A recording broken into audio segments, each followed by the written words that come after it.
You're Locked On Devils, your daily podcast on the New Jersey Devils. Part of the Locked On Podcast Network, your team every day.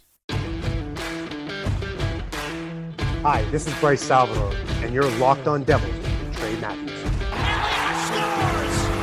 Oh, Stevens stepped up, nailed it. Brodor's got the puck. What a shot. The Devils win the Stanley Cup. Alrighty now, what is up, New Jersey? Welcome back to the Locked On Devils podcast here on the Locked On Network. I'm your host, college hockey play-by-play announcer, and also Devils writer for Pucks and Pitchforks, Trey Matthews. He is Jersey Joe, and Hey. Jersey Joe, you got a new Twitter going. What's it called? It's called the Sasquatch Squad, or it's for short, it's the Sasq Squad, SASQ Squad. So, as I've been saying a lot on this show, Ryan Graves, Jonas Siegenthaler, Dougie Hamilton, John Marino, all of our big defensemen are called the Sasquatch Squad. And I always forget to give credit to Jersey Joe for basically starting it amongst Devils personalities. I brought it up in a few of my crossovers. And Jersey Joe, you're here to not only talk about the New Jersey Devils in general, but let's talk some defense for the New Jersey Devils. And you're also hopefully going to have some new merch out, so I'll help you promote that a little bit. But yeah, let's just talk about the New Jersey Devils defense as a whole. So what do you want to basically start off with in terms of the Sasquatch Squad? So what I want to start off with is it all basically started when Tom Fitzgerald started drafting big guys like Shakir Muhammadulin and a couple other big guys. Even Seamus Casey nowadays is considered. Victor Herding is part of it. You look at who they have now. When they brought in Kevin Ball, he was the first of the Sasquatches to be in that batch. And I needed something that would be unique to the Devils. It may not be fully native, but remember the Devils a long time ago were they were in the Kansas City Scouts, and then they came to Colorado. So what does that origin have? Sasquatch. Bigfoot. Physicality. Grit. Attitude. Nation. Jersey team. Are you sure you're talking about the Sasquatches and not the BMW line? They do actually have some variation of it too. I can explain that a little later. All right, so where do we start? So you talked about Kevin Ball basically being the first person, but I think a lot of people are underestimating still what the New Jersey Devils are capable of, because I remember just recently I was in a group chat amongst some of my colleagues over at Locked On, and somebody just in a private message just said, like, basically you guys got lucky because you put a bunch of misfits together and no one could have predicted them to be this good. Look, I'll be honest. I did not predict for the New Jersey Devils to be this good, but the one thing I always said during the course of the offseason, going into the season in general, that the New Jersey Devils did improve, and it starts sort of on the defensive end. So we got the biggest name free agent available just a few years ago. That was Dougie Hamilton. So he signed to a long-term deal. Then we get John Marino for basically pennies. We traded away Ty Smith.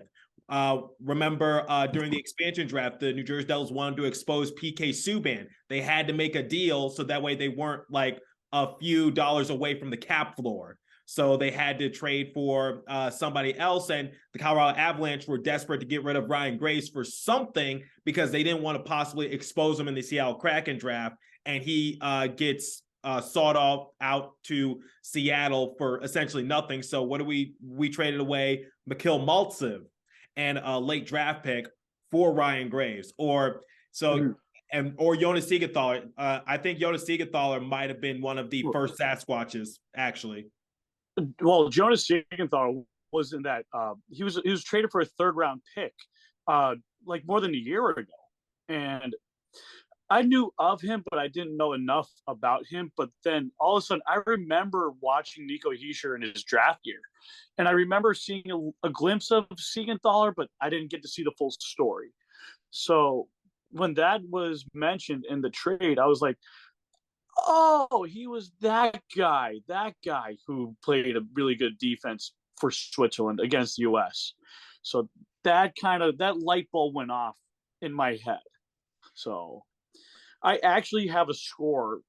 This is like from a few games back, but you talked about Bastion, you talked about Graves, Siegenthaler. Let me start with this little formula. So this is what I blended a couple stats together. This is the Sasquatch offense. So this is hits, block shots, and points. I'll give you an example.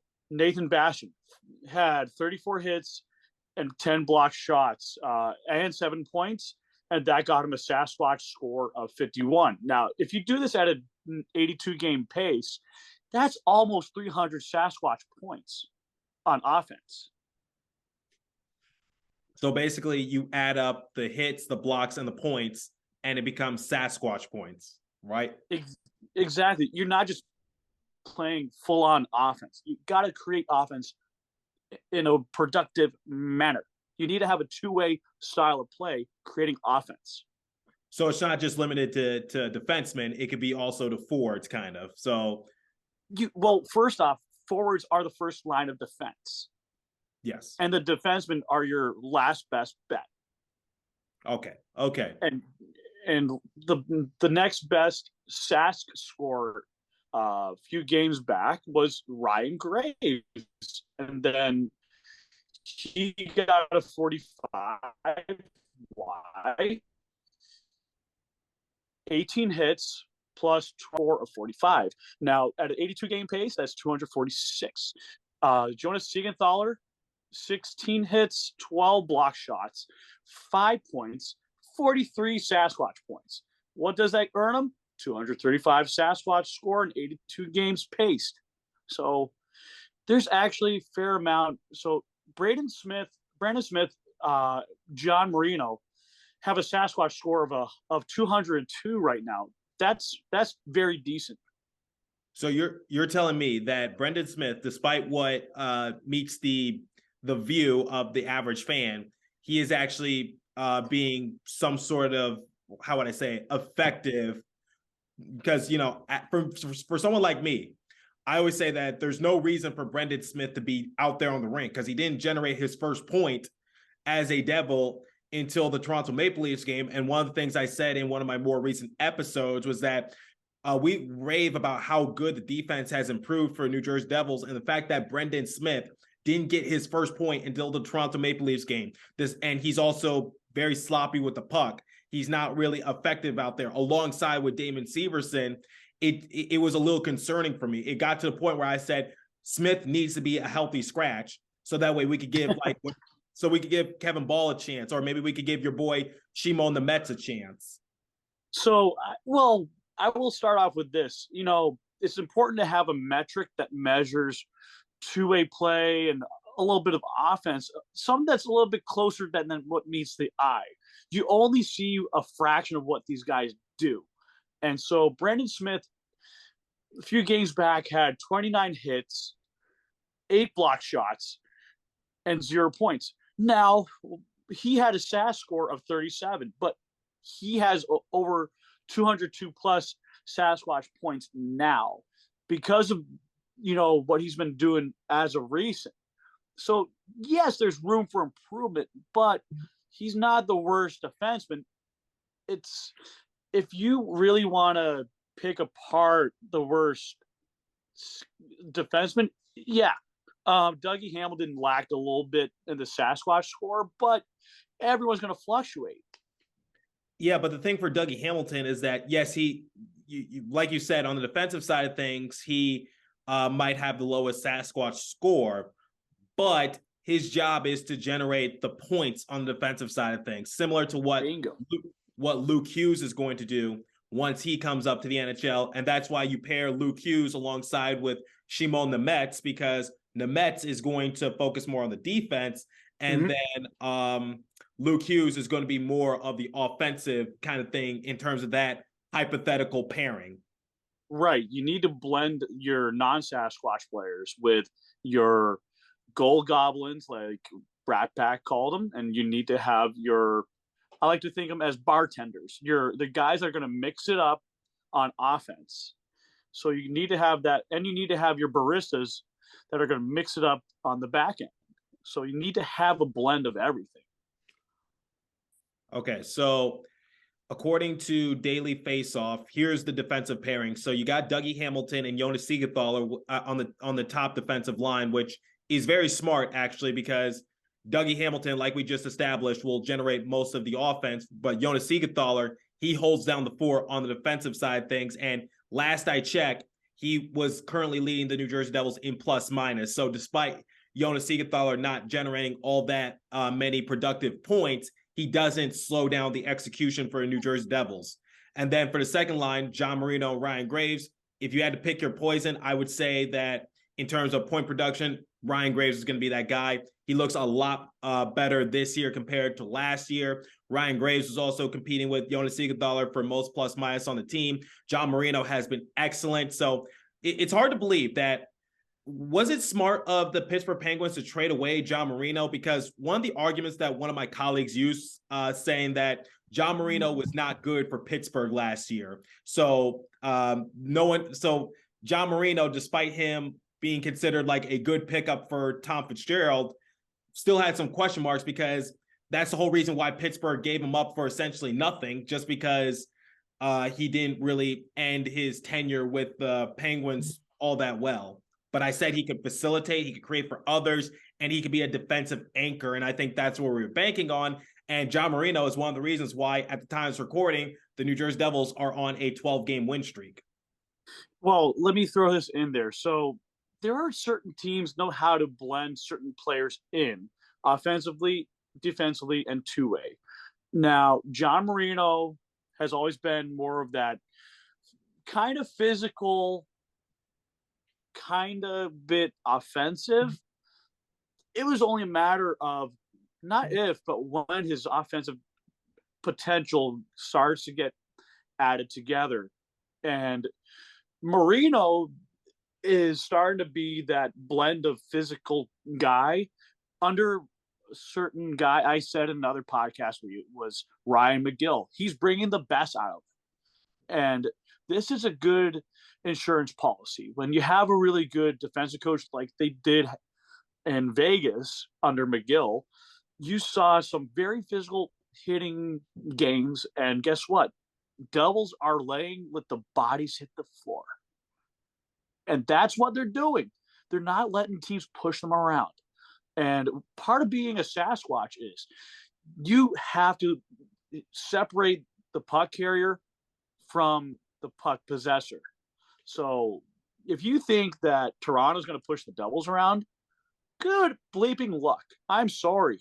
And I'm not sorry. See, that I don't know if you listened to one of my more recent episodes, but the reason why I picked the Toronto Maple Leafs to snap the New Jersey Devils' win streak was just because we hadn't played a top 10 ranked team in a while. So the last team that we played that was ranked in the top 10 in the NHL was the Colorado Avalanche. But the excuse you could use for the Avalanche was that they were a little dinged up. And when we beat the Colorado Avalanche, that's when we got our second win of this lengthy win streak. So I was just like, it's been a while since the New Jersey Devils have played like top tier competition, which is why I can't wait for them to play the Boston Bruins or the Vegas Golden Knights, despite the Golden Knights think they're on a losing streak themselves. And then these other top-notch teams, so that way we could get a better understanding of where do the New Jersey Devils best fit. Because I hope come mid-season, I hope you and I are just talking about, are the Devils legitimate title contenders? Well, one of the teams I'm more excited to play against, it's not tomorrow's opponent, the Edmonton Oilers. They're not in our conference. They're in another conference. I'm more focused on the Rangers. I'm more focused on the Bruins. I'm more focused on the Flyers. I'm more focused on teams within our own division at this point, because I need to see where the beef is going to be laid out. I need to see who's going to come up clutch in time. Can Nico Hischier keep this up consistently in offense? I think so. But you look at your guys that you're rolling with now on offense and defense, stick with it for the time being. If some guys hurt or sick or something, you throw into Kevin Ball and maybe throw into Alexander Holtz.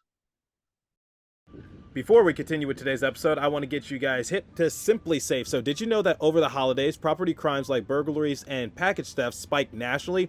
That's why our friends at SimpliSafe Home Security are offering 50% off their award-winning security system, so that way more families can feel safe and secure this holiday season. Order your SimpliSafe system today at half off and enjoy advanced security and great peace of mind this holiday season.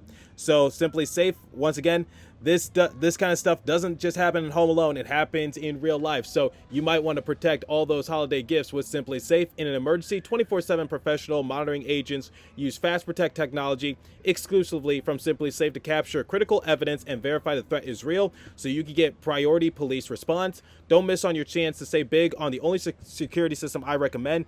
Get 50% off any new SimpliSafe system at simplisafe.com/LockedOnNHL.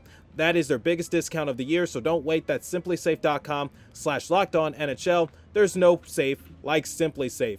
And now, let me get you guys hip to BetOnline so you can make some big money this holiday season. So BetOnline.net is your number one source for your sports betting info, stats, news, and analysis.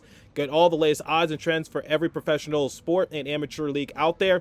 From football to basketball to soccer and esports, we've got it for you live at BetOnline.net. And if you love sports podcasts, you can find all those at BetOnline as well. We're always the fastest, easy way to get all your betting fix. Head to the website today or use a mobile device to learn more about the trends in action. BetOnline, where the game starts. Please remember to gamble responsibly and visit our friends at Locked On Bets for all your betting needs there as well. Yeah, I mean, I would love to see more of Alexander Holtz. This was the concern I have going into the season, which was, were we giving him a fair shot? Because he scored the first goal of the year for the Devils, and I don't think anyone saw that one coming. But ever since then, he's just been a scratch. Do you think that we should just send Alexander Holtz back down to Utica and just let him dominate there, and so that way his talent is not being wasted and he's not on a shelf? I really think he needs to start actually playing in Utica right now, because the way he's been dormant, it's like I don't want to compare him to Shane Wright because that wouldn't be fair, because he's already been drafted and whatnot. But you can't just let a guy sit around in a suite all the time. They have to, be part of the system one way or another and do their job. And until the time comes, you have to put them back in Utica. Like, for a guy like Holz's caliber, he doesn't deserve to sit there and rust. You need to grease him up with WD-40. But yeah, and like I said, but we got to give him a chance sooner rather than later. And this is one of the concerns I have for the Devils. We have a lot of talent in the pipeline, but the fact that the New Jersey Devils just shot out of nowhere, I don't think anybody was projecting for the Devils to be in the position they're currently in on this lengthy win streak. In fact, this is one of the longest win streaks in the NHL. The record is, I believe, 18, because the Pittsburgh Penguins hold the record for 17. So the New Jersey Devils are just 5 games behind tying the record, and hopefully that doesn't jinx anything. But you get the point, which is the Devils have one of the lengthiest win streaks in the entire NHL. And if they beat the Edmonton Oilers, I don't know when this episode is going to go live, but if this will be their longest win streak since the 2000 and 2001 season, if my memory serves me well. Yeah, it's under Elias back then. Yeah, and so it's just this. I did not anticipate for this to happen, and you just got to take into consideration what's going to happen to some of these prospects, because if the Devils become title contenders, or if they get to the playoffs and they're actually legitimate, but I know I'm getting ahead of myself. What's going to happen to the roster? Because do we stick to what we got, or do we have to make some more moves? It's just what's going to happen to someone like Riley Walsh? Because I don't think he's going to be given a fair chance to showcase his talents. And I've been big on Riley Walsh the past couple years. I say that he could become the next Adam Fox, because both of them were defensive line partners back at Harvard, and Adam Fox blossomed when Lindy Ruff was the defensive coach for the New York Rangers. And I think if you give Riley Walsh that same chance, I think maybe he won't be on the same caliber as Adam Fox, but maybe, just maybe, you could get something out of him similar to what he was able to do at Harvard. So an Adam Fox light. Yes, exactly. And it just feels like these young, and we're talking about Alexander Holtz right now, but there's going to be a few other players. When are they going to be given their chance to shine? Because they can't stay in Utica forever. Right. Well, I know this is not Devils related, but it is related to the fact that look at what's happening in Vancouver. Like, Bo Horvat is looking to get out of there. And, the Devils were very likely would have been his employer had they not traded for Corey Schneider. However, if the Devils did want another center / winger, they could look at Horvat, but does Vancouver want a Jesper Boqvist? Do they want a Holtz? And the problem is that Vancouver trades too many of their own prospects and too many of their own assets, and they just go into a downward spiral. And they're hoping to win a draft lottery. So they could surrender now, and the Devils could buy big on one of their other players and not have to worry about the whole JT Miller fiasco. I would rather much go after Toronto's guys. Who you got your eye on in Toronto? I really, really want to go after a guy like Nylander. See, I did a silly season about William Nylander over the summer. I did a crossover with the guys over at Locked On Leafs, and basically they offered me this big trade package. But so if anyone needs a refresher, here was the trade package. So the Devils would get Rasmus Sandin, they would get William Nylander, they would get the rights to Jack Campbell. So basically the Devils would be the first suitors to offer Jack Campbell something before he entered unrestricted. But Campbell's not there anymore. Yeah, Campbell's not there anymore, obviously. But and then the Devils would get the Toronto Maple Leafs first round pick, which was in the 20s. I believe it was 25th overall. In exchange, we would give them Mackenzie Blackwood, the second overall pick, and also Damon Severson. So based on how Vitek Vanecek and Akira Schmidt are doing, I think people are okay with moving on with Mackenzie Blackwood. Then Damon Severson, he's basically on borrowed time. We can't extend him because the money that he's going to demand is not suitable. And then the second overall pick, that was the make or break thing. Okay, so remember I hot taked you about the Shimon Nemec pick before?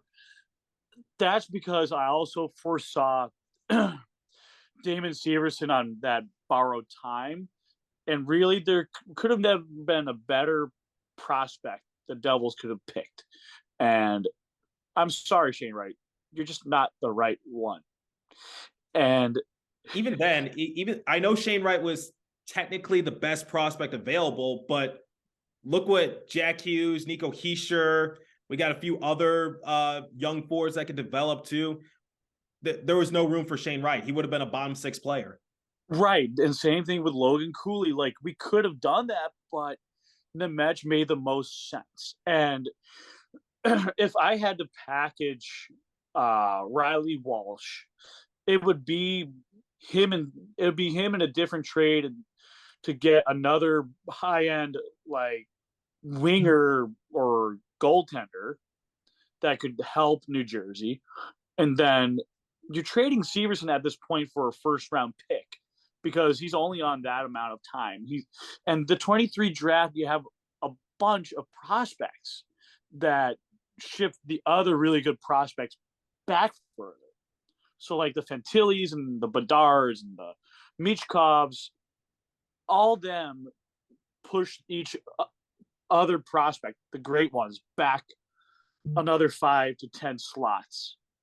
So really, if the Devils keep not just one, but 2 first-round picks, and it's draft day, I could see the Devils trying to parlay that first-round pick from the Severson trade and make it into like a veteran on a long-term deal.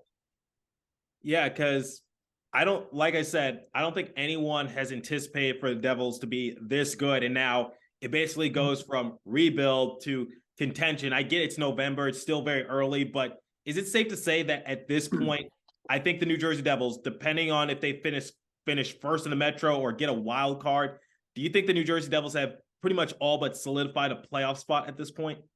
I mean, look, we're almost at American Thanksgiving. At this point, the odds are in their favor, at least by 80%, if not greater. Yeah, because Now, I don't mean to interrupt. Money Puck. Yeah, I don't Money mean Puck's got the right numbers. right. 90 or so percent, but that's before like we extended our win streak by 3 or something like that. But Brian, who's the founder of the Brad Pack, he literally said like all the Devils have to do from here on out is just play 500 hockey. That's so like, you know, if they go 12-12 in their next games, they're still in a pretty decent position. One of the things I found the Devils do, like if they lose 2 games, they'll win like the next 5 or 6. That's just how crazy good this batch of young players are with veterans. Yeah, so I got to ask you, based on how the roster is constructed, who's your favorite Sasquatch player? Because I told you mine, which was Ryan Graves, and I'll explain to everyone momentarily. But going back to the Sasquatch Squad, who's your favorite? Oh, well, this is going to be a little interesting, but I really like the way Eric Hall is playing. I know he's a forward. On the forward spectrum, he's not the best of them, but he's the most like underlooked because he's put on the third line. And he did score a goal, yes. But he plays a physical game with his stick. He'll block the shots. He will lay the body out. He almost gets a block for every hit. And so he's helping create like the forward momentum when you get the puck in front of you to get the lead play to be created into the neutral zone. And then that creates offensive zone entries. So he's my most underrated Sasquatch. My favorite right now is under a defenseman is Ryan Graves. He had a minimal of 18 and 20 hits, blocks when I first started doing this. In 2 more games, I'm going to update this because it'll be the 20-game mark. So I really like what he's done, and he's been scoring goals and assists, and he's been a presence. And I told Al this, who's head of the Ryan Graves fan page, that I created a couple other new categories I haven't started doing yet. Sasq Score D, which isolates from the points. It's more about hits, blocks, and takeaways. Then you minus the giveaways from the takeaways. So let's say you have X amount of hits, X amount of blocks, and the takeaways, and then you'd minus the giveaways. I came up with an example of 280. So imagine that's like, I want to say, close to Ryan Graves, closer to Nathan Bastian. If you factored in the defense, that's like a separate category itself.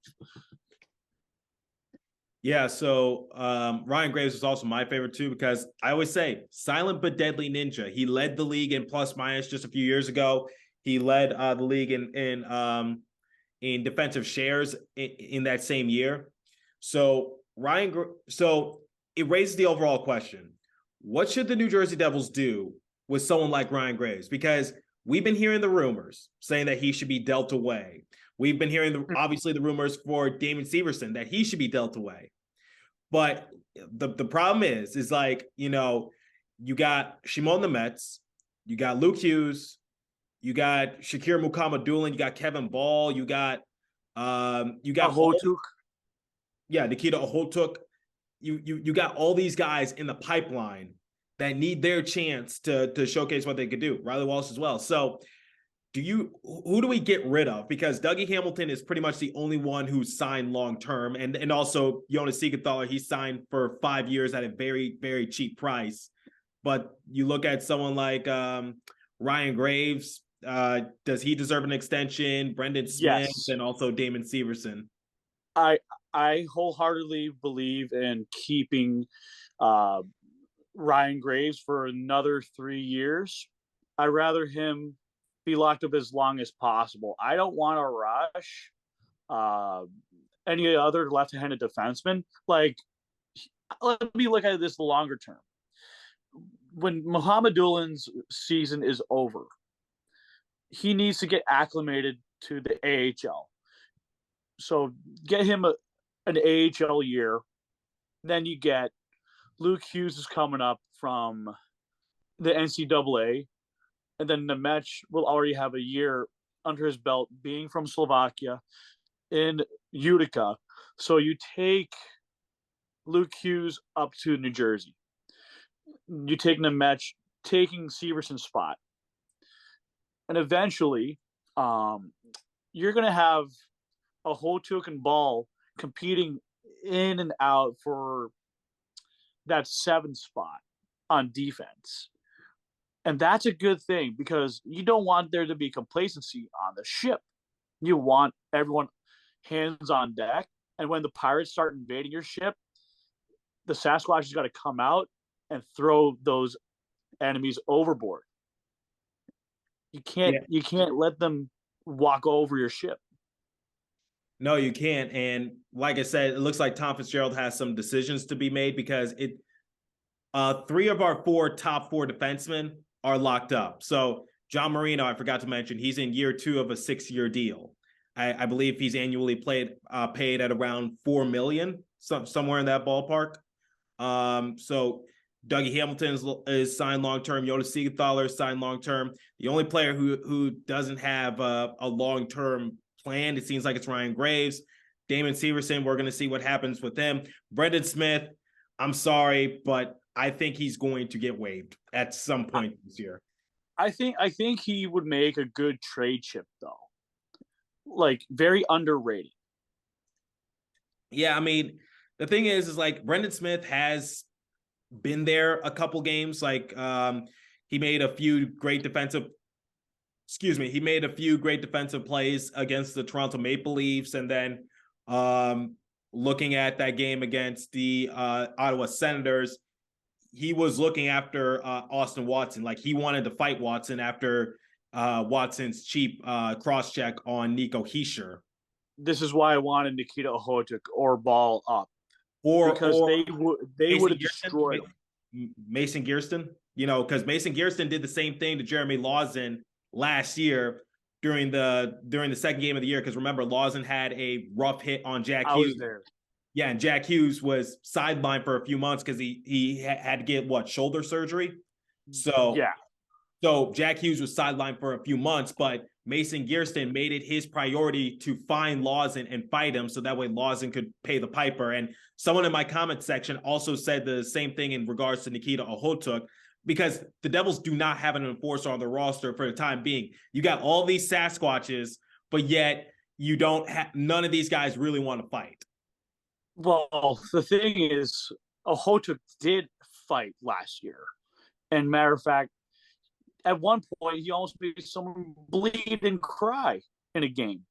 And Tom Fitzgerald actually had to tell him to ease down a little bit, which is a good thing because once you let the bull right out of its cage, you're looking for blood. You're really looking for blood when you're the enemy. Yeah, I mean, didn't Nikita Okhotyuk or somebody else beat up Tom Fitzgerald's son in the AHL or something like that? Yeah, that was Nikita Okhotyuk. Bring up Nikita Okhotyuk. Just next time we play the Ottawa Senators, which will be, I believe, in March, Nikita Okhotyuk needs to be called up for that very game so that way he can beat the crap out of Watson for that hit on Nico Hischier. Yeah, and Watson goes say, "No bleep, Sherlock. I just got beat up by this Sasquatch right in front of me." So I got to ask you, who's your least favorite Sasquatch? Like, I know you like them all, but is there a player that's just like, why do I even have you on my list? Well, it's like the guy that's most underperforming out of all the defensemen is Dougie Hamilton because he's more of an offensive production type player.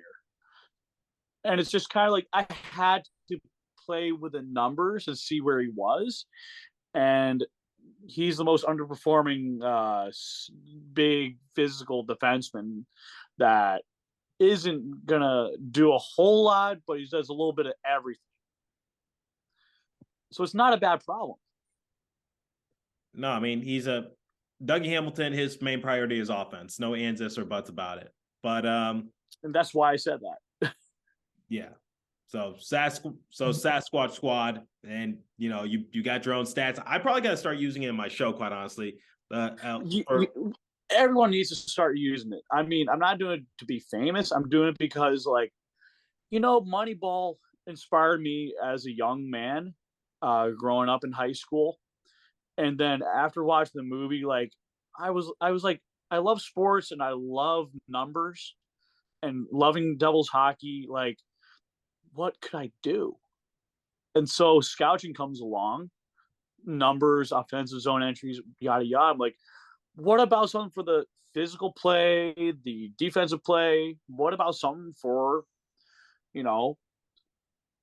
Sasquatching? And so Sasquatch analytics became a thing with me just recently. I was just like, bingo. I like that. And